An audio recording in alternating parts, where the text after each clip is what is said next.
C'est le combattant de Muay Thai le plus dangereux. Un seul de ses coups suffit à briser une colonne de béton comme un biscuit. Je ne sais pas comment, mais en 30 ans passés sur le ring, il n'a jamais perdu un seul combat. La foule l'adorait. Mais mon frère a décidé qu'il était plus fort et l'a défié. Il n'a même pas tenu un round. Le champion, fou de rage face à l'arrogance de mon frère, lui a brisé le cou sous les yeux de tous. À chaque combat, il mutilait ses adversaires pour montrer qu'il était au sommet de la chaîne alimentaire.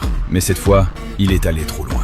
En regardant le corps sans vie de mon frère, j'étais hors de moi. Et je n'avais aucune intention de laisser cela impuni. Ce soir-là, j'ai juré de me venger de ce salaud.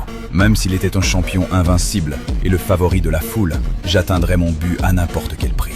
La nuit, je suis allé dans sa salle. Je voulais le défier, mais quand je l'ai vu briser le béton d'un seul coup, j'ai changé d'avis. J'ai compris que je devais me préparer.